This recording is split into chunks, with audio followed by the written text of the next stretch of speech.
Morning, everyone. Mr. Hetznecker? Been a while since I've seen you. It's very nice to see you. You're the only one who's going to say that today. The others would be more candid than he is. Good morning, ladies and gentlemen. My name is Paul Hetznecker, and I represent the appellant Jermel Lewis in this appeal. I would respectfully request 3 minutes rebuttal time. I believe my colleague, Mr. Addis, is going to request 2 minutes rebuttal time. Okay. It's a great honor to be here because this is a very significant, important issue for this court. And my client, Jermel Lewis, who stood charged with various offenses, was eventually sentenced for a crime that he did not commit and for which he was not charged. And that sentence was essentially based on United States v. Alene in violation of his rights. Now, I argued at great length that, and will argue as well here today, that this was structural error. But I would be remiss if I ignored the very clear development in the law by the circuits around the country regarding what has occurred with respect to harmless error and the analysis that was applied by the majority in this particular case. The government, very clearly, there are two grounds in which this court could find in favor of my client, Jermel Lewis. The first, as I stated, is the government has failed to prove that my client, sentenced to an aggravated offense for a crime he was not charged with, for which he was not tried upon, is harmless error beyond a reasonable doubt. There is no way the government can establish that my client serving a 24-month sentence is anything but harmless. That my client essentially is serving time for a crime that was not charged in the indictment, for which he was not tried and proven guilty beyond a reasonable doubt. Now, the circuits throughout the country, there are 9 separate circuits, and those decisions I provided to the court in my letter, 9 separate circuits have viewed this Alene issue and have decided in this very narrow group of cases which are essentially in between the decision made by the Supreme Court in Alene and pending appeal, that in the very few narrow cases, that those cases should be sent back, either under plain error analysis, harmless error analysis, or in the case of Hackett, a constructive amendment. That the constructive amendment occurred when Hackett was sentenced for discharging, the 10-year mandatory for discharging a weapon, which was a crime that was not charged in the indictment for which he was not convicted of. So there are several grounds in which the courts throughout this country have provided guidance, I believe, to this court and provide a roadmap for this court to essentially decide in favor of Jermel Lewis. Now, 3 of those circuits have decided that, in fact, or the government has conceded in 3 of those circuits that, in fact, an Alene error requires resentencing. And those are non-precedential decisions, but I've cited those in my letter. They're Strayhorn, Cooper, and I believe Clark as well for the D.C. Circuit. All 3 of those the government concedes it. By the way, which is exactly what the government did in this case with respect to the co-defendants. That because of the unique posture of this particular case and the fact that the co-defendants were convicted of charges that were, which my client was acquitted of at trial, that those co-defendants came back for resentencing, so that after this court decided that the evidence was insufficient on the intimidation, that they came back and the government, in fact, conceded that Alene applies to them. So my client faces this Kafkaesque situation in which he is, because the government has taken the position that harmless error, unlike the very clear mandates from Alene and going back to Apprendi and throughout, that harmless error, that the decisions by the judges in the appellate court should operate in the same way that Alene dictates the district courts can't do. That is, substitute their judgment for the jury's decision. And that's why this case is so important. The second ground in which this court can decide in favor of my client is the one that I argued at great length, which is structural error. And the question becomes whether or not the framework of the system of justice, the framework in which the trial was commenced and ultimately decided, is violated by sentencing someone who was not charged with an offense, that is brandishing, and was not convicted of that offense. Does that fall within the category of structural error? And I submit that it does. Nader is a case that the government cites and relies very heavily upon on this issue, and I think Nader can be distinguished very readily because Nader, in fact, was a case where the when the Nader declines to find structural error, Nader was an omission in a instruction. That is the materiality. That's not this case. This is not an omission in an instruction. This is, in fact, an uncharged crime in which my client's serving an additional 24 months for. Nader outlines those category of cases which the courts have deemed over the course of many decades deemed to be structural error. The denial of counsel, as in Gideon. The right to actually represent yourself at trial.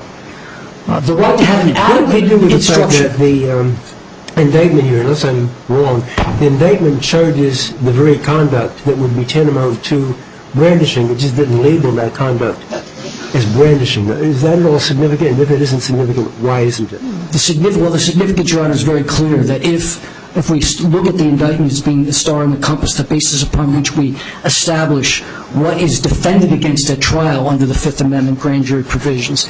And again, my argument is really on the structural error issue that the grand jury protections, the Fifth Amendment protection, the Sixth Amendment protections are intertwined. But if we do so, that we cannot have an individual not charged with a crime face a sentence for which he is not convicted. And for example, but Judge McKay is saying that conduct was in the indictment, but isn't the answer to that conduct was charged in the Hobbs Act? Yes, and not in 924C. That's correct. That's precisely it. And that would Your answer is better than your answer. See, that's better. In fact, your dissent is better than my version. Mr. Hexnack, let me take you to the structural error question. Yes, Your Honor. If Apprendi error is not structural, how can Elaine error be structural? Because Elaine alters that. In the very language of Elaine, in a very What is it in way. Elaine that says Elaine says that a fact which becomes an element which enhances the penalty becomes a new offense, becomes an aggravated offense. And that's the language where Elaine has changed. How is that any different than Apprendi? Oh, it's significantly different in the sense that in Elaine, what essentially they're saying is that we have a new offense. You cannot be tried upon a charge that was never levied originally. So despite the fact that there may be language in the indictment, not on the 924C, but on the Hobbs Act count, does not alter the rubric, which is that you cannot face a penalty, an enhanced penalty, for an offense that was never charged. And that's what Elaine says. You're still enhancing the penalty in both cases. The difference, though, Your Honor, is in this case, in Jermell Lewis's case, is you're enhancing the penalty based on a crime that was not charged. And Mr. Hexnacker, Yes, Your Honor. isn't there something more, however, than just the prospect and here the reality of an enhanced sentence? If indeed the indictment is a framework, it actually dictates everything that happens thereafter. In fact, not merely the trial. That's exactly right, including whether or not to plead, including whether or not to actually cross-examine on certain issues. But at sentencing, what really Elaine is saying that the Sixth Amendment due process paradigm applies at sentencing as well as it does at trial. So if we're talking about a violation of the Sixth Amendment at sentencing, which clearly Elaine says, is based on this notion that it is characterized this element for the enhanced penalty as a new offense, an aggravated offense. And that's brand new territory. And it's significant here because what the government is asking you to do, the government does every day, does this very clearly. It ensures, hopefully, the protections of the Fifth and Sixth Amendment when they charge. They don't generally intend to charge something that they're not going to try and convict someone on. So in fact, if you're not charged with robbery, but you're charged with misdemeanor theft and simple assault, and the jury comes back with a conviction for misdemeanor theft and simple assault, you can never sentence that person to robbery, even though the evidence may establish one. Here's the question that I had. What's the genesis of this? You know, we know that it started at sentencing. I was looking at the pre-sentence report, and it described count 3, and to me it looked like that was the genesis of the error because it identifies the use and carry, but identifies the mandatory minimum of 7 years. Is that the genesis of the problem that's arisen here? Yeah, absolutely. If you look at it as a pure sentencing error, you're absolutely correct, Your Honor. It is. And in fact, Elaine, if we apply the harmless error analysis, and we will find if we see it as a sentencing error, a pure sentencing error, that there's no question there's harm. that it would be reversed as all the other circuits have on the basis that, in fact, harm is found, because no one could ever say that 24 months incarceration for a crime you were not charged or convicted of could ever be anything but harmful. And that's exactly what Mr. Lewis faces. So yes, you can say the genesis of this is the sentencing, and it's a pure sentencing issue. In that sense, you're absolutely correct, and this court could decide on that basis and never reach the issue. But I mean, Are you a structural error? But my question is, literally, was this the genesis that these two numbers were transposed? That in fact it should have been a 5 here instead of a 7, Correct. and that the district court followed that guidance from the PSR, and that's what led us to where we are. That is it's absolutely correct. That it was genesis, and that would reflect again, Your Honor, my position, and I think articulated very well in the dissent by Judge Rendell, that if a pure sentencing error, it's an automatic reversal. It's an automatic remand, and as all these circuits have said over and over again throughout. And again, Mr. Addis will harvest the trees from the forest when he gets up here. But all those cases essentially have said that, in fact, pure sentencing error, it gets reversed and it gets sent back. And we do that when there's an improper guideline calculation. That's we don't exactly go through right. the record and see whether, is there any evidence here to justify it. That's exactly right. That is the rubric, and I cite Davis in my brief in really talking about the origin in this, what I believe to be an evolution in thinking regarding the courts on this issue. In Davis, they in fact talk about that and reverse it based on the fact that Booker was decided. Booker changes the landscape for all of us. Mr. Heisinger, when you first briefed this case, in fact, when you first argued this case before our panel, that wasn't your position. That was not my position. You were However, dragged into that position by Judge Rendell. Well, with all due don't like respect, that Judge, with all due respect, and despite the fact that I disagree with the opinion you raised, I'm not a very thorough one. And I will say this, that I do cite Laura Ruiz in my brief, and I cite it ad nauseum regarding... But I know you did that, but you didn't, your argument in your brief, which is the only brief you filed in this particular matter, argued that this was trial error, and that you argued that the error was the fact that brandishing was not included in the indictment. That's correct, and I will say, Your Honor is correct about that, but I will also say that was in the fall of 2003, and as you look at my letter that I've submitted to the court, there have been a plethora of decisions since then, based on Alene, that have said it is harmless error, and if I mistakenly argued that at the time, then I certainly apologize to the court, but I certainly know for That's been a little bit of a moving target. I was one of the questions I wanted to ask you was, I mean, the basis of your argument below when we first heard the case was structural error. It was. I counted 4 times you mentioned the word structural in your petition, and it either deals with discussing a case or discussing what the majority had held. You never declaratively said we're arguing structural error. So it seems like you've sort of, it's a moving target. Well, Your Honor, let me respond. I think that's a good Why point. don't you in the just answer sense that, your time's up, and answer that question. Yeah, I will answer that question. Very clearly, Laura Ruiz disputes that. I cited ad nauseum. And if I was inarticulate in citing the application of Laura Ruiz to the plain error, harmless error analysis, then I apologize to the court. But it's certainly my intention to argue both. And I think that Mr. Addis has provided a brief that does essentially Thank you. establish that. Do you have any questions, Judge Smith? You didn't get any? No, I got my question in. Thank you, Okay, Chief. thank you. Thanks very much, Your Honor.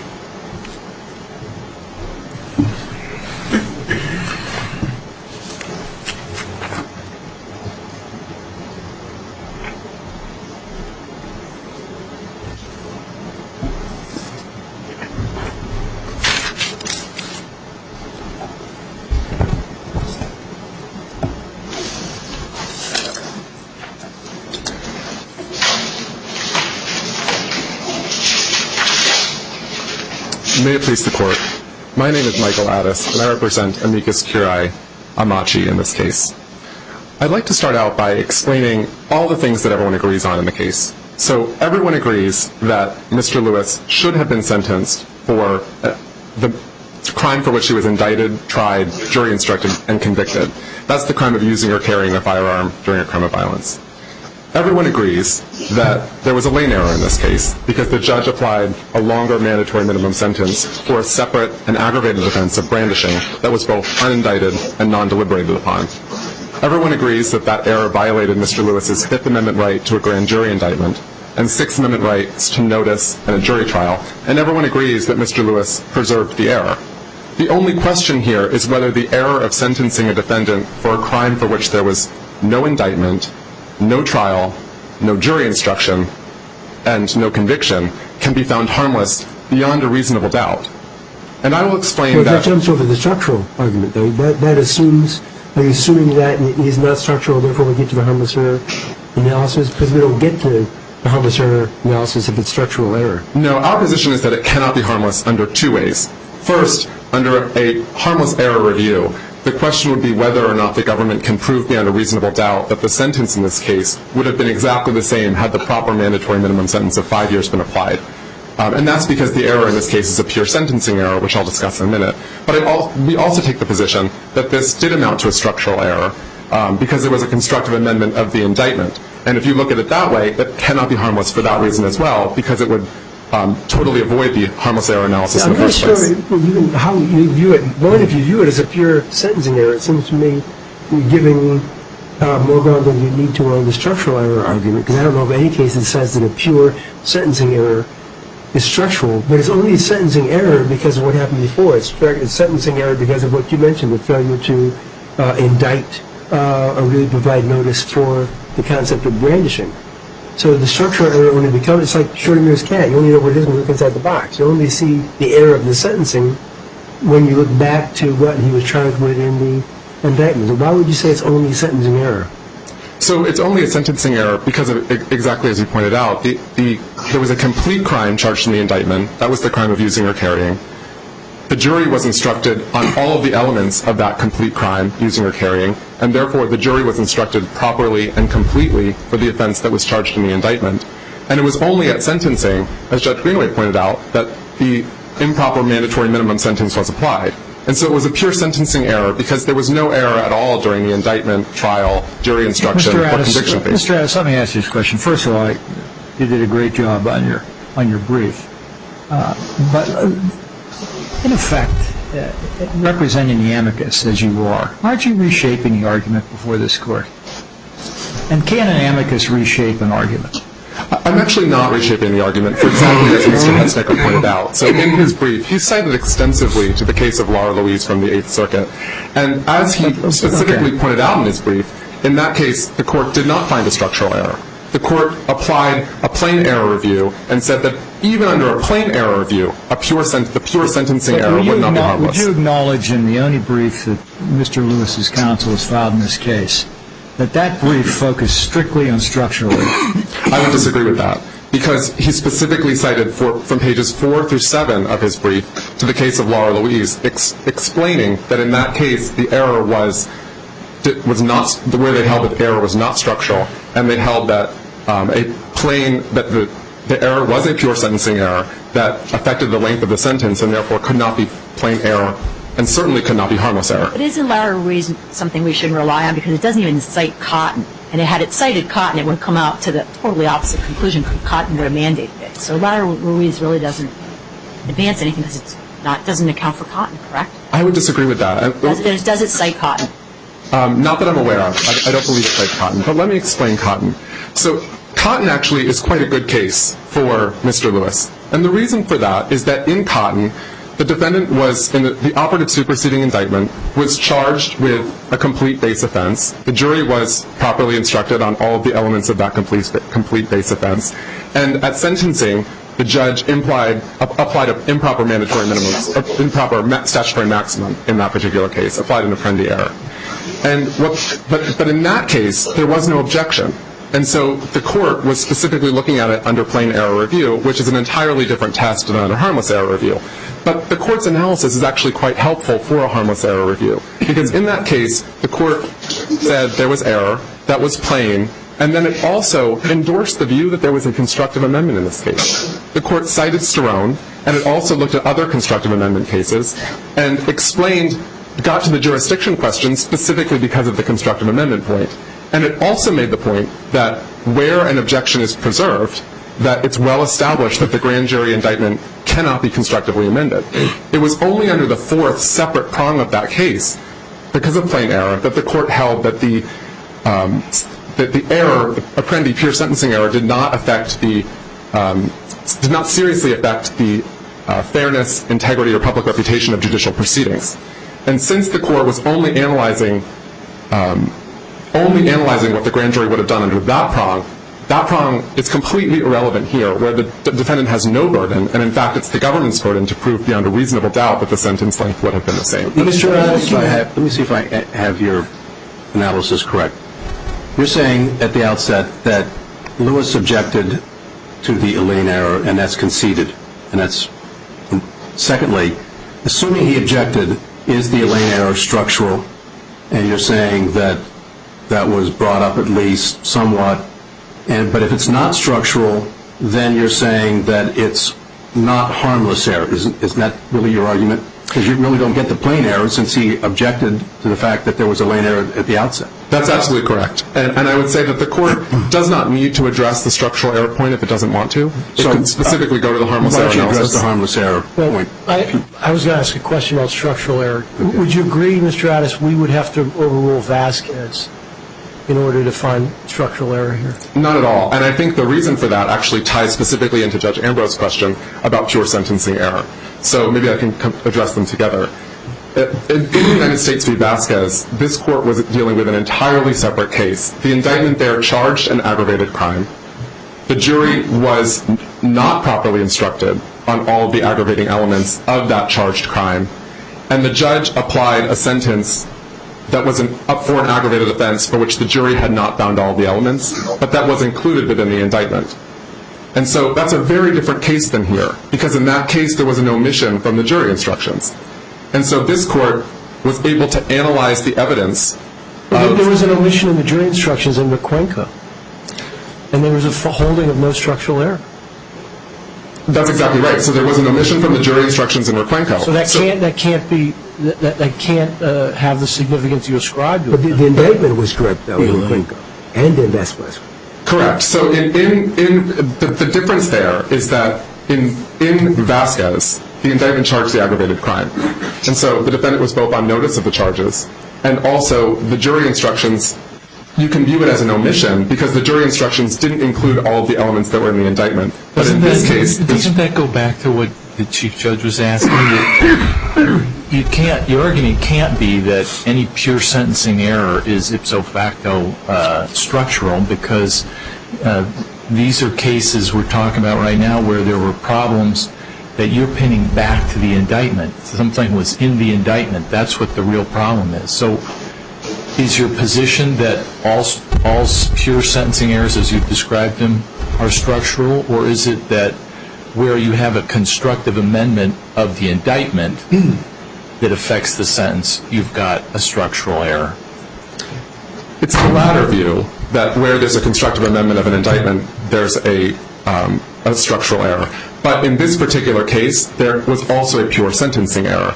And the reason why there's a pure sentencing error was, again, there was no omission from the indictment. It charged a complete crime. I understand your position that there's a pure sentencing error. I'm just trying to pin down the logical end of your position, or to understand your position. And I guess what I'm hearing you say is you're not saying that every sentencing error, quote, pure sentencing error, is necessarily structural.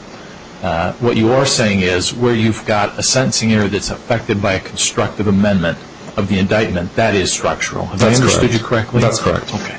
Constructive amendment usually involves a conviction for something that's not charged. Does it matter that here it's sentencing rather than conviction? I think it very much matters, and the reason being that it's even more egregious in this case. So in the typical constructive amendment case, the jury has found all of the elements of the aggravated crime that was not charged in the indictment. And so you actually have a jury verdict that's beyond a reasonable doubt on all of those elements. And this court has held that constructive amendments can never be harmless where preserved. So in this particular case, where you don't even have a jury verdict on all of the elements that are being for which the crime for which the defendant is being sentenced, it's significantly more egregious because we don't have a determination by a jury that all of the elements were found beyond a reasonable doubt. So when you're looking at C1A subparts 1, 2, 3, do you view those as sentencing factors or separate offenses? And depending on how you come out on that, does that impact our review as harmless or structural? So they're separate offenses, and you don't have to take my word for it. You could take the word of the Supreme Court, which specifically held they're separate offenses, those exact subsections. So using or carrying is a separate offense and a lesser offense, says the Supreme Court, than brandishing, subsection 2. And because they are separate offenses, that is why you have a constructive amendment in this case. Back to Vasquez for a second. Looking at Vasquez now in hindsight, we've got the benefit of Alene and what Justice Thomas did in Alene. Does that suggest that perhaps Judge Slover was right in Vasquez? It was a 7-6 decision. And we now know how the Supreme Court analyzes Alene error because we can look at how they analyzed it in Alene. And they didn't get into this structural error versus non-structural error or harmless error versus non-harmful error. They just set up a very simple syllogism. Brandishing increases the floor, therefore it's an element. It wasn't charged in the indictment. Therefore, we remand. Nothing about structural error or harmless error. So the court could certainly take that view. It could certainly decide to overrule the decision in the United States v. Vasquez. However, I would also make the point that it need not take that view if it chooses not to. There's this separate ground in that in the case of Alene itself, the aggravating element was actually proposed to the jury.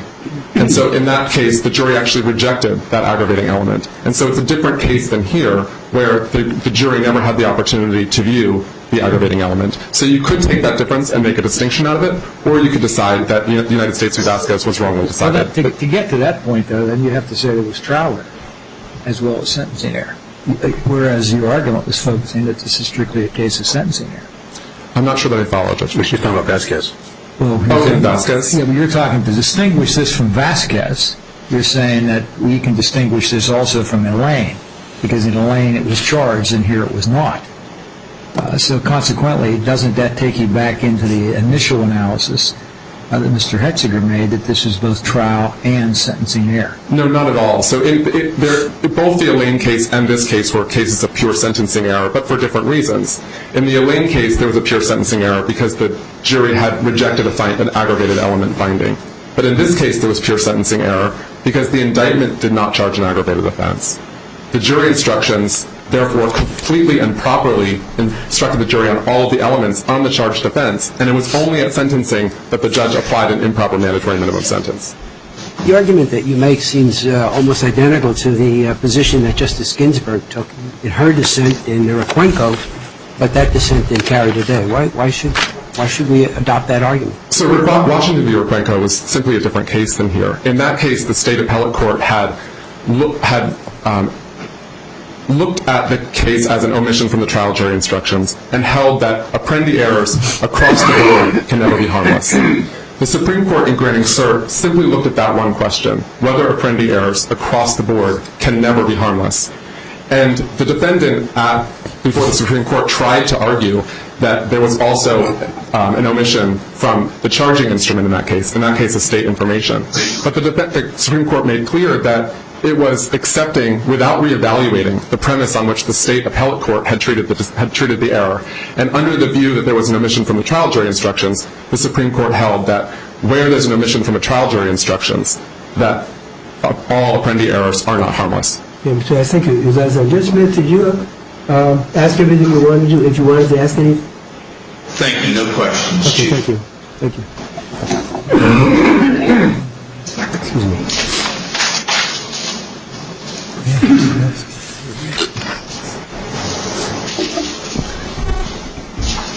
Good morning, Your Honor. May it please the Court. Before the light was on, the last time you were here... Oh, I'm sorry. Chisholm, you there also? I am here, Chief. And I have no questions so far. Oh, I'm sorry. Thanks for your picture's not. I'm looking at Smith, which is... I won't even go there. But I'm not looking at you, and I forgot you were there. I'm even in a borrowed robe, Chief. You can say something nice. Thank you. I wanted to spare you of having to look at me. Why does it sound to me that when you stood up, the entire decorum went to hell? Why is that? I have no idea. Your I Honor. don't either. I was going to mention that last time when you were here, you mentioned that you hadn't gotten a chance to read the U.S. Attorney's Manual recently. Have you done it, Bob, reading it? I've looked at parts of it, Your Honor. Oh, okay. And I'm still working my way through the whole The thing. pictures, you probably That's like right. that. Okay, yeah. Why don't you go ahead? Thank you very much, Your Honor. May it please the Court, Robert Zaltzman on behalf of the government, thank you again for the privilege of appearing before this Court. At the risk of oversimplification, I would say that the question before this Court is very straightforward. It's that, is the omission of an element from the indictment structural error or not? If it's not structural error, then it's subject to review for harmless error.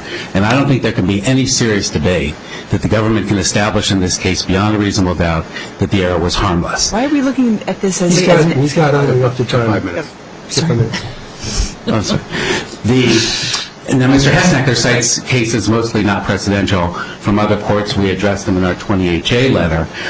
And what they show, of course, is that there will be cases involving a lane error or any other type of error in which the government cannot establish harmless error because of the facts. A lane is a prime example, as someone mentioned very recently. In a lane, the jury actually found that the brandishing element was not there, and then the judge imposed it anyway, acting under the law of Harris that existed before Harris was overruled in a lane. That's a classic example of where, at this moment in time, we would not be able to establish harmless error. No one can dispute it, though, in this case. In this case, with respect to the indictment, the grand jury obviously found that these men pointed guns because they set it one page away from the 924C count, and there was never any dispute regarding brandishing at trial or at sentencing, because remember, Mr. Lewis had every incentive, even when it was thought that the brandishing could be found by the judge, he had every incentive to dispute it at sentencing, and he didn't, because there is no dispute. So what this all comes down to is this a structural error that is not amenable to harmless error review? And the answer to that is no. And the important thing there is that this court is not writing on a blank slate. The Supreme Court cases provide pretty direct guidance. We know that there are two types of error here under either Apprendi or a lane, and Apprendi and a lane are identical for purposes of this analysis. One is the error in the indictment where the element is left out. And then the second error happens at trial where the jury is not asked to find the element. With respect to the jury error, the Supreme Court has ruled explicitly, and if there are three words from my argument today that I would ask this court to remember, if none others, it's Washington versus Requenco, which has gotten amazingly little attention from my friends on the other side here. Requenco holds that omission of the element from the jury's consideration is not structural error. It's subject to harmless error review. So that takes it, and that's why when this case was originally briefed, as Judge Fischer has pointed out, the defense was savvy enough not to argue that trial mistake with respect to the jury, knowing that Requenco is binding. Instead, their only argument was that the omission from the indictment must be structural, and thus we turn to that, and that's been the focus of our briefs. Well, there we have Cotton. Cotton tells us that the objection is not preserved, that it's subject to review for plain error. That means it's not structural right then and there. And then on the fourth prong, the Supreme Court says if the evidence is overwhelming and uncontroverted as to the omitted element, it will never satisfy the plain error test. It will never be the type of error that offends the fairness, integrity, or public reputation of the judicial proceedings. So that leaves us with this very narrow issue in this case, where you have a preserved objection to the omission of the element from the indictment. Is that structural? And that would be remarkable. It would create all these strange dichotomies where if you make the objection, it's automatic reversal, but if you don't make the objection, then you automatically lose under Cotton. How can that be? And how can it be that at trial, the omission of the element from the jury that affords far more protections to a defendant in the proof of crime, how is that not structural and subject to review for harmless error, but this omission from the indictment would be? If we study these Supreme Court cases, the answer is there in this case, and especially in Requenco. The argument that my colleagues are making this morning, Judge Randell articulated in her dissent, and I hope to persuade her differently today, that argument that you had a completed crime, you had a completed charge, you can only sentence for that, and that the harm is where you get a greater sentence. That objection is explicitly rejected in Requenco. That is Justice Ginsburg's dissent. And her dissent, much like Judge Randell's opinion, is well considered. It may be persuasive if we were sitting here working on a blank slate, but we're not. Requenco decided this issue. What the Supreme Court has told us over and over is that most constitutional errors are subject to review for harmless error. that there's a strong presumption that harmless error review applies, except in these strange circumstances where harmless error review simply is not possible, because some error has so infected the proceedings that you can't reach a reasoned judgment. Mr. Zausmer, your initial premise is that this is harmless beyond a reasonable doubt. Do you agree that this was a sentencing error? Yes. What was the error? The error was that having been convicted without the jury finding of brandishing, that the judge essentially treated the matter as if there had been a conviction for brandishing. Well, essentially it was that he was sentenced using a mandatory minimum greater than what he should have been sentenced with. Is that correct? Correct, based on what the jury found. How is that not harmful?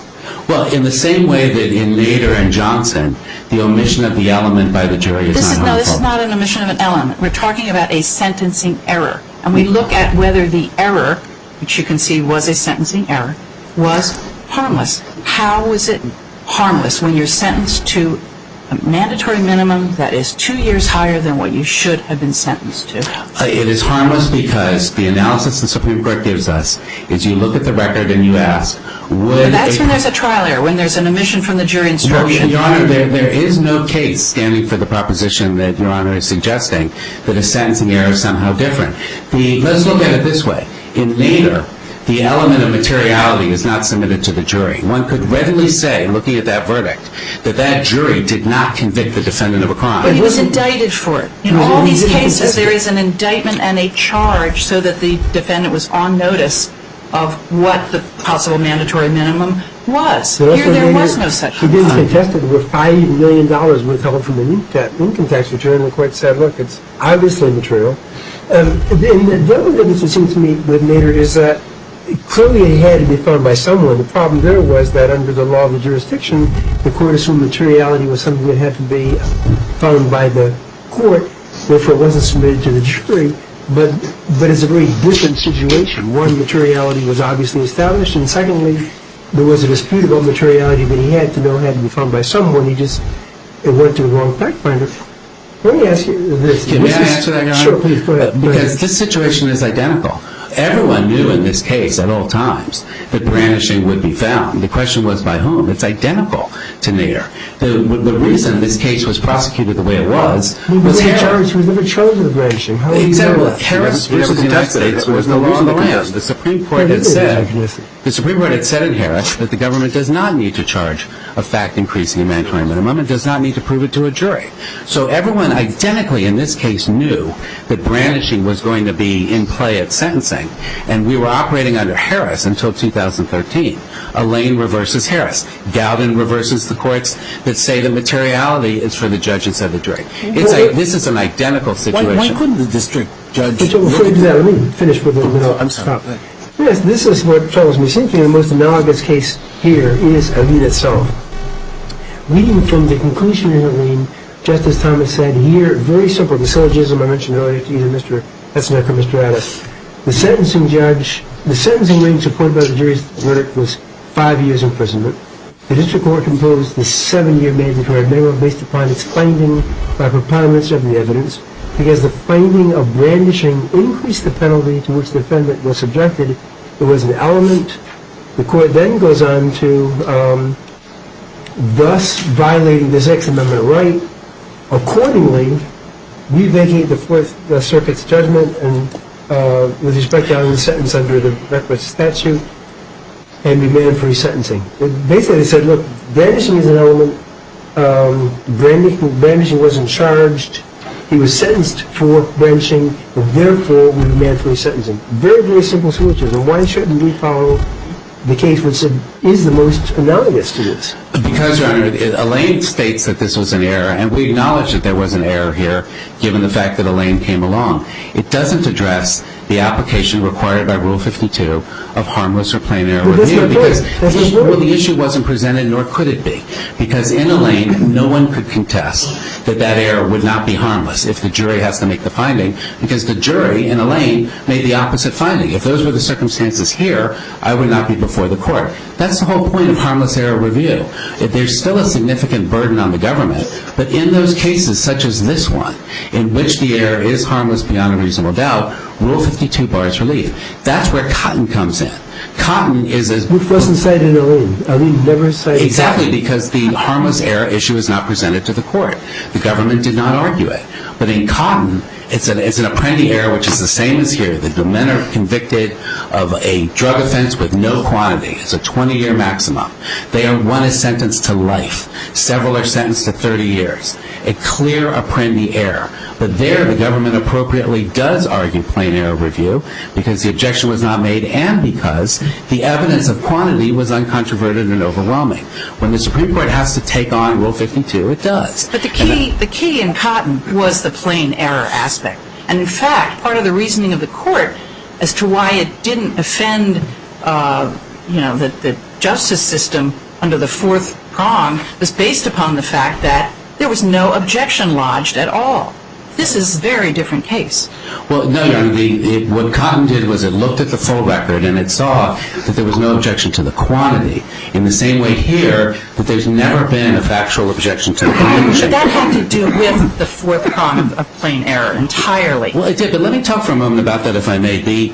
First of all, I disagree with Mr. Addis. Cotton did not endorse the idea that this is structural error at the third prong. It simply decided to move past it to the fourth prong. But let's talk about the fourth prong. The fourth prong says... But it's not relevant here. Well, it is because of Johnson and Nader. Johnson and Nader play out the same way. The issue in that case... We got the instruction.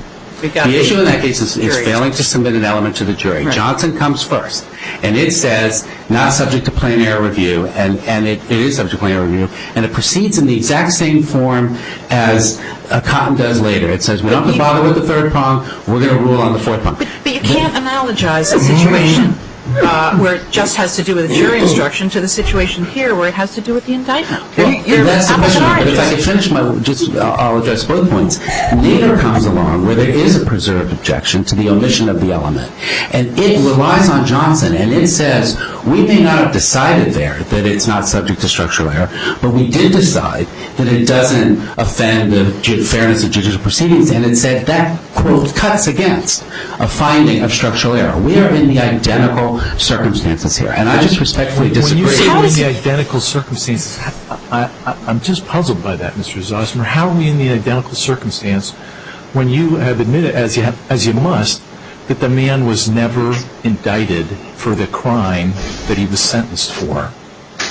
Can you point us to any case, anywhere, where the Supreme Court of the United States has said, you know what, it really doesn't matter what you're indicted for. Looks like these facts are good enough. Sentence stands. Because that's the position the government's taking here, isn't it? Yes. It doesn't matter what you're indicted for. If we can look back at the record and persuade sentencing judges that the grand jury would have indicted on this if they'd thought about it, and the judge would have instructed on this if he'd thought about it, and the jury would have considered it if they had had the chance to think about it, and then the guy would have been convicted, so you should sentence him for this. That seems a very unusual position for the government to take, and one that I've been puzzling over and trying to find some authority for. Can you point us to some authority for that? It's Cotton, Your Honor. The Cotton, they're charged. Does that? Absolutely. They are charged with a conspiracy with no quantity. It has a 20-year maximum. They are sentenced to 30 years and to life, based essentially on an aggravated offense, which is the conspiracy with the quantity of either 50 grams of crack or 500 grams of cocaine. That is. So you're saying that's a different crime? You're saying that's different? Stick with me. You keep calling this an element, and maybe it's just terminology, and I'm confused. But I thought what we were dealing with here was a substantively separate crime, something the Supreme Court of the United States has acknowledged is substantively a separate crime. Am I mistaken about that? No, you're not. Okay. So is it fair to keep calling this an element as if it were a sentencing element?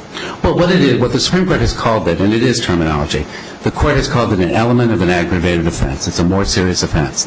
And it has been consistent in describing these errors in that manner since Apprendi. Cotton is an Apprendi error.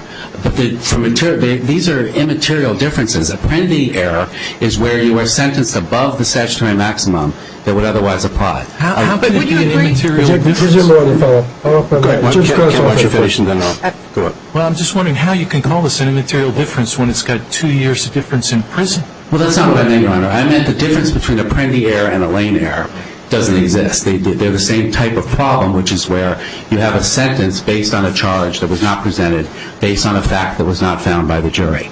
Cotton is that case. So a constructive amendment to an indictment, in your view, is not structural error? In the government's view, no, it's not. And actually, the Supreme Court has never addressed that.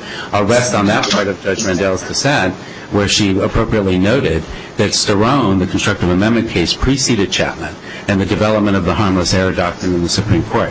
The United States position, which has not gotten back to the Supreme Court on that particular issue, is that constructive amendment is not. And by the way, every time the Supreme Court has given the short list of what is structural error, a biased judge, racial discrimination, etc., it has never listed constructive amendment among that, never listed Sterone among that for that reason. Let me follow up on what is the United States position, because I want a particular, with respect to the co-defendants and in general with respect to what's happened in the Clark case in D.C. On the particular, when Shavers and White went back for resentencing, I think the government did not bring up brandishing. Is that correct? Correct. Why do so here? Well, we did bring up brandishing in the sense that the judge still had the authority to give a higher sentence. But it seems not as a mandatory. Not as a mandatory. And the other one is, in the Clark case, the government comes in and they say, look, in light of the lien, we're not going to say anything with respect to whether there was harmless error. We're just going to let it drop. That's a very different United States Attorney position from the United States Attorney position that's being taken here in the Third Circuit. Why? Because the facts are different, Your Honor. There are many cases around the country, including in this district, where we have not made the harmless error argument because the facts do not allow us to make the necessary argument, which is that... What were the facts in Clark that were different from this? There's a dispute as to whether the gun was brandished. And if there had been a legitimate dispute here, I couldn't stand here and say harmless beyond a reasonable doubt.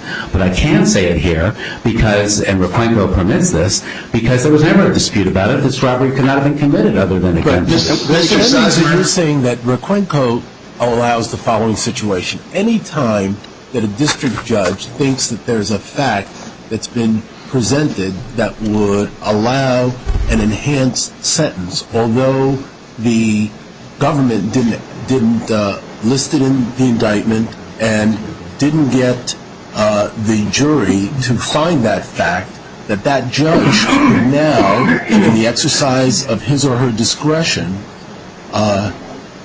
sentence that defendant to that enhanced sentence. Yes, I'll make one. And that can happen. Because I'm wondering, what's the limiting principle? We affirm, you're happy, you go home, right?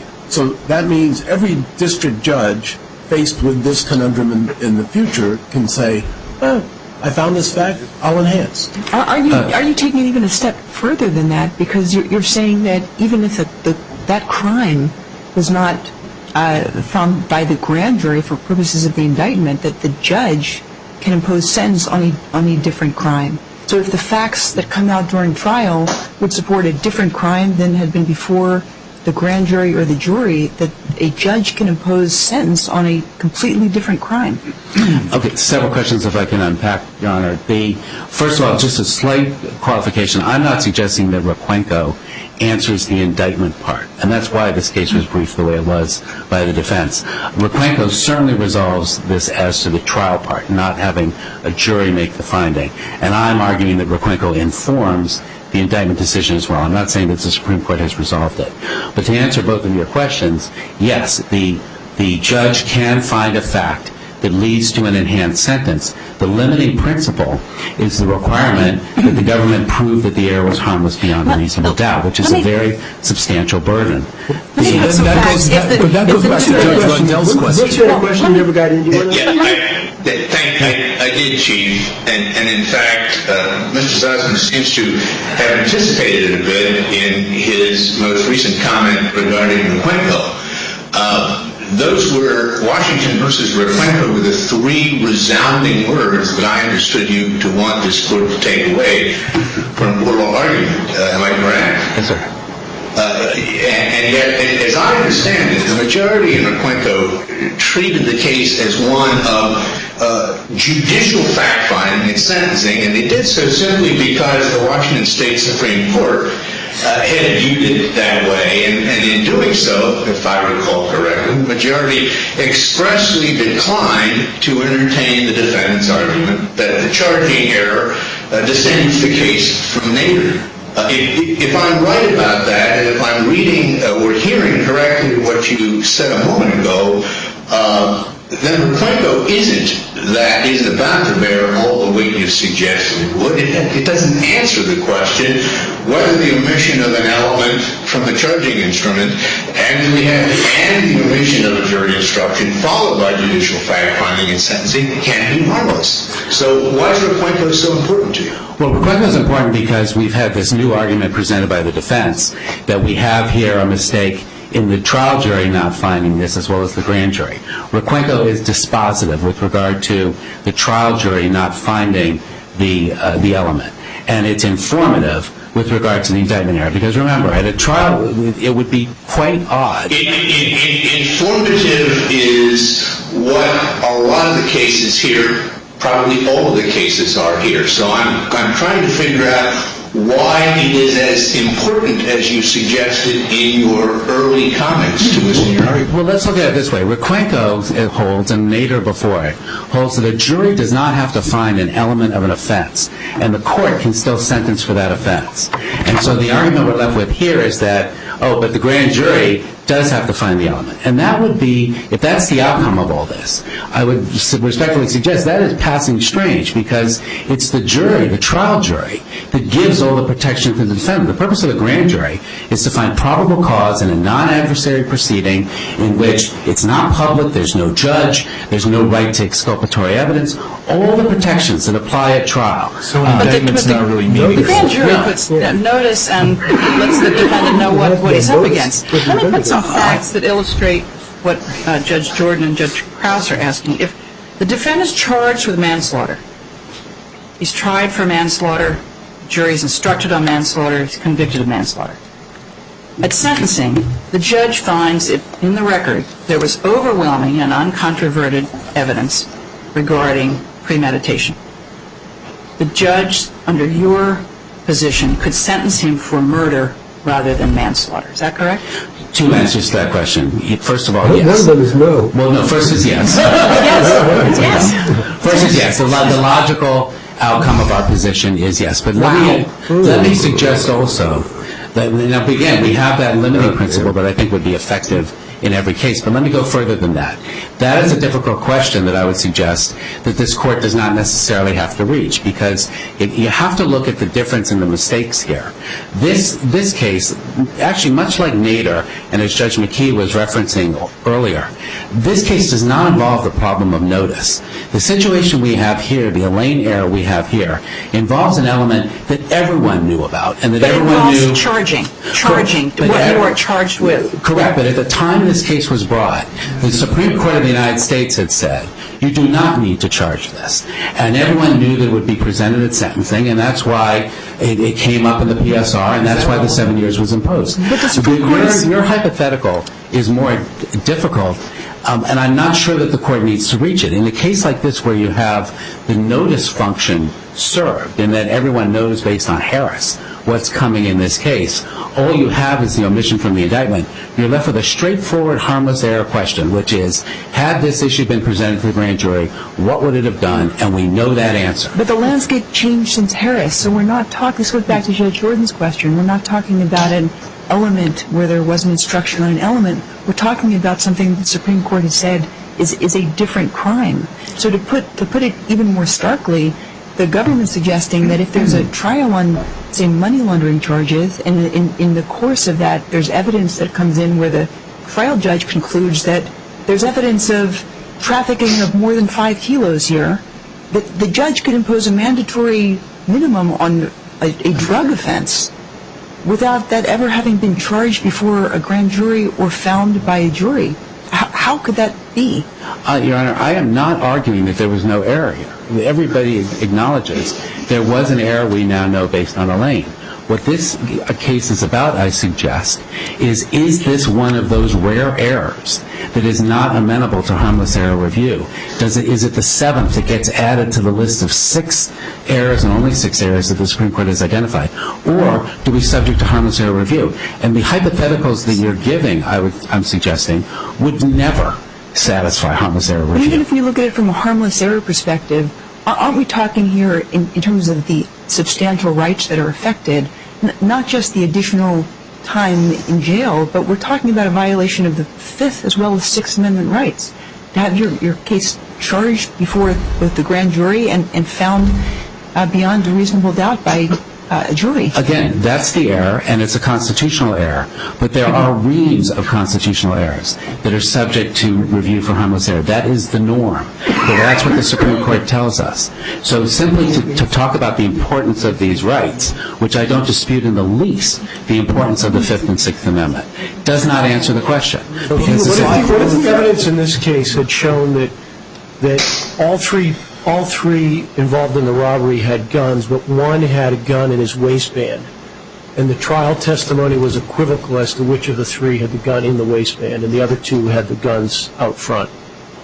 Well, if you take away the aiding and abetting aspect, that's what leads you to all these not precedential cases where the government is not making a harmless error argument after a lane.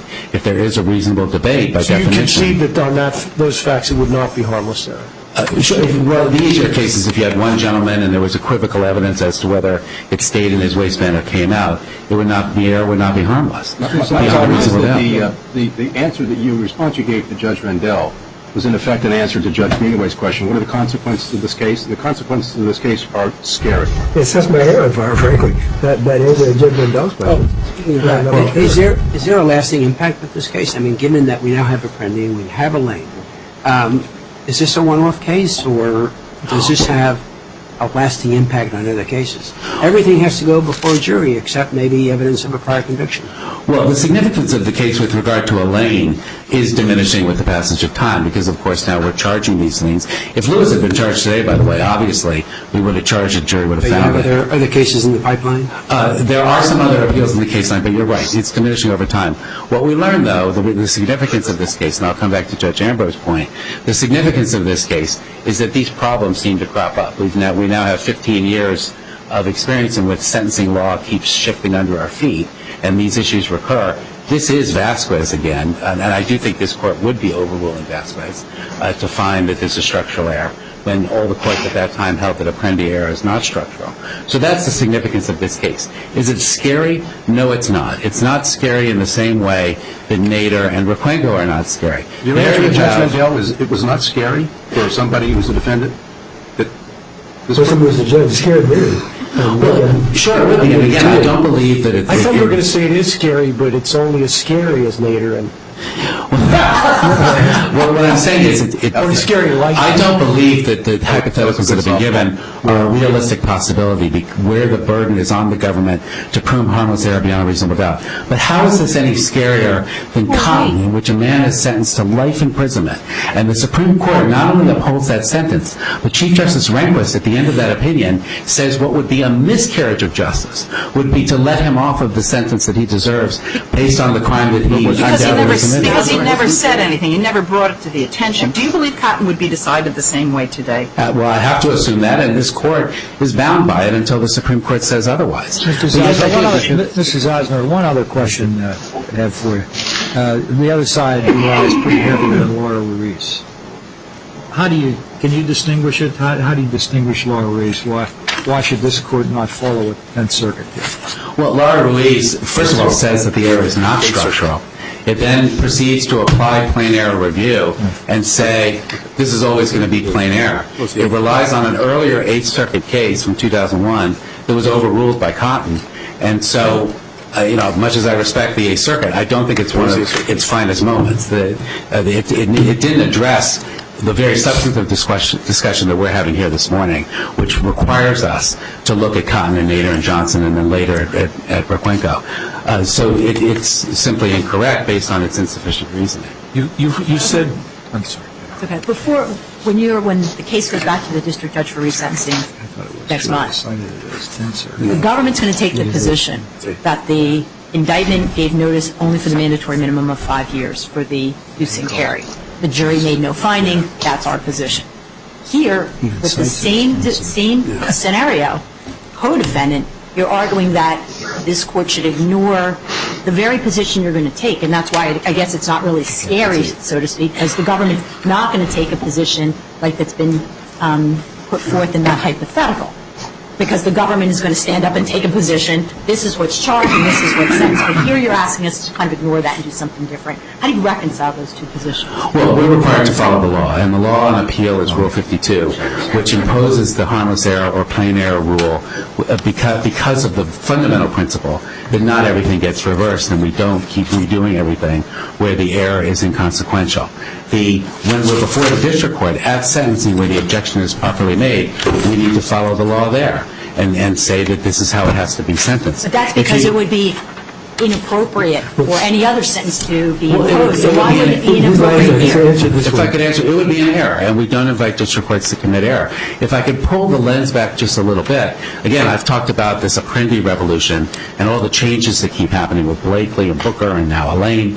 If you look back, you always have this line drawing problem. There are always thousands of inmates, some on the right side of the line, some on the wrong. It's been an unfortunate thing to witness, but the courts, including this court, have been very strict about it because there are rules of finality and retroactivity. There are many people still serving pre-Apprendi sentences based on drug quantities that increase their statutory maximum that were not charged or found by a jury. This is what happens, and unfortunately, it happened within this very case. But it doesn't absolve us of the requirement to follow the law. Judge Bonaski, do you have anything? Chief, I have no questions. Go ahead. Yeah. Time's up. Go ahead. No, I thought you had two follow-up. I'm sorry. Thank you very much, Your Honor. Suggestions affecting the hearing. Okay. Was there any rebuttal reserved? I don't remember. In fact, we're going to divide the rebuttal. I'm going to take 2 minutes, and then Mr. Addis is going to take 3. I actually am astounded, to be honest with you, with the government's response to Judge Rendell's question, because this is precisely what I envisioned, and this is precisely why I said in my brief, we see the invisible hand of the harmless error doctrine supplanting due process. It's a very dangerous statement to make that, in fact, a person convicted of manslaughter could then be sentenced to homicide because the evidence shows it. In fact, what the district courts are doing, interesting that Mr. Zosmer ignores, and it's not a precedential decision, but Bradley, in fact, invokes Cotton and doesn't seem to be constrained by it. In fact, the decisions in Donovan's decision where the district court said very clearly that where there is a fact that is proven at trial, that is that the 8-year-old child would then, the decedent, who was an 8-year-old victim, would then enhance the sentence such that it was a 30-year mandatory, still was not charged and therefore had to go back and the mandatory didn't apply. What the government is saying is extreme. This is what I said before earlier. The government's position is the extreme position here because the government is required and bound by the law every day to charge appropriately, to try appropriately. And Mr. Hetznecker, you certainly have a logical appeal that people shouldn't be punished for crimes that aren't found by the jury. But isn't that precisely what happened to Mr. Requenco? No. What happened in Requenco, and I'm going to let Mr. Addis... The jury was not asked about the gun. But it was charged. And he was punished for the gun. The distinction... Well then, so Requenco's okay because he was charged with a gun? I think it's... Why wasn't that worse? Because Mr. Requenco and his lawyer, having had the instructions submitted to the jury not about the gun, wouldn't it be normal for them to think that they're in the clear on that issue? It's distinguished, Your Honor, because it was charged. And this is the important fact. As I said before, if you're not charged with robbery, but you're charged with misdemeanor, simple assault, and theft, and you're convicted of those offenses, you can't be sentenced for the robbery. So it's okay to charge someone with something, but then not present it to the jury? No, it's... And then sentence them for the thing that was charged, even though it wasn't presented to the jury? No, this is why I said the Fifth and Sixth Amendment are interwoven, that the Fifth and Sixth Amendment rights as bulwarks and protections against government overreaching, as it exists in this case, as the government is asking this court to do, is overreach, that they protect throughout. So it's charging, you can't separate them out and say somehow they're distinctive, as if we could analyze them separately. They are a continuum. It is the Fifth Amendment that protects what is charged and what the defendant is then on notice for. It is the Sixth Amendment that ensures that that trial is fair and decided by an impartial jury. And, you know, Well, that answers the question in your latest line. I assume the end is that you're moving to another point and not responsive to... I am. I'm moving to... My final point is... Well, that was your final point. We're not communicating here, Mr. I'm sorry, Your Honor, I apologize. I need to way back for 30 years. We've never really communicated. It is such an honor to be here that I want to make this last point because I probably won't Well, make it. thank you, but don't do anything to dilute the honor. I won't. Your red light is on. Your red light is on. Mr. Addis is giving his time right now. I will make this final point. Okay, Mr. Addis, what is it about no that you The jury last resort to Mr. Lewis on that 24 months as you. Didn't hear a word you said about Mr. Hessenecker, but I'm sure it was eminently reasonable. Some You days I have just, changed a bit, have you, Paul? some days I just work here. He's tough, yeah. Back into the hall. Ms. Fisk is behaving herself. How can you behave yourself? So I have 3 minutes for rebuttal. Mr. Hessenecker ceded 1. Mr. Hessenecker ceded 1 minute of his rebuttal Well, time, you so took it's 2 3. minutes, then he ate into some of your time, but go ahead, give me 3 minutes. So I should have 3 minutes. I'd like to make several brief points in response to Mr. Zausmer's arguments. First, just about every single circuit that has looked at this, an issue similar here, where there has not been an aggravated charge in an indictment, the jury was not instructed on the aggravating element, but the judge nevertheless sentenced, has analyzed it as a pure sentencing error and sent it back because the government cannot prove beyond a reasonable doubt that the sentence would have been exactly the same had the proper mandatory minimum sentence been applied. That's the First Circuit, the Fourth Circuit, the Sixth Circuit, the Seventh Circuit, the Eighth Circuit, the Ninth Circuit, the Tenth Circuit, the 11th Circuit, the D.C. Circuit, and the Supreme Court when they analyzed the issue in Elaine. The second point about why an indictment matters. An indictment is a very important document in federal court, and the reason that you cannot have a reviewing court reenact or replicate the role of a grand jury is because the grand jury has discretion to charge an offense or to not charge an offense, or to charge a lesser offense when there's probable cause for the greater offense. And the Supreme Court specifically held this almost word for word in Vasquez v. Hillary. And because the grand jury has that innate discretion, this court cannot take over the role of the grand jury. That's different from the trial jury context, the Supreme Court has said in the Nader case. A trial jury is required to convict of the maximum charge for which there is proof beyond a reasonable doubt. The Supreme Court has never officially endorsed nullification. And so because of that, there's a requirement, and the reviewing court can replicate the role of a rational trial jury by deciding whether there is proof beyond a reasonable doubt because of that requirement in the trial jury context. This case is particularly significant because there was no crime charged in the indictment. Mr. Lewis was not on notice that he could have... Let me stop there, Mr. Addis, but isn't this case distinguishable from all of the other cases that were cited in that Mr. Lewis was on notice that he was charged with brandishing, although it was charged in the Hobbs Act count. So he was on notice, the jury heard about brandishing, the jury convicted for brandishing, and I'll add an additional fact that may distinguish this case, is that the maximum sentence to which he could be sentenced far exceeded the 7 years to which he was sentenced on this count. It looks like I'm running out of time, but I'd like to address the serious issues that I have with a number of those points. Please answer your question. First, he was not indicted for brandishing. There was Well, he was indicted for brandishing. There were facts in a separate count, count 2, the Hobbs count, that may have satisfied a brandishing element, but that's the factual predicate for the Hobbs count. But he was given notice that brandishing would be part of this case. He may have been given notice that brandishing could have been part of his sentence, and that's because under Harris, the grand jury was not required to include an additional element. But that's very different, because he may have been on notice that he could have been sentenced for an aggravated crime under a preponderance of the evidence standard. It was not an element that he could have contested before the jury. He was not on notice that he was being charged before the jury with a different crime, and he may have and probably would have contested the additional element had he known that he could have before the trial jury. And that's really significant because the beyond a reasonable doubt standard at the trial jury phase is exceedingly different than the preponderance of the evidence phase, preponderance of the evidence burden at the sentencing phase. Thank you. Thank you. Very much. We'll take matters into advisement.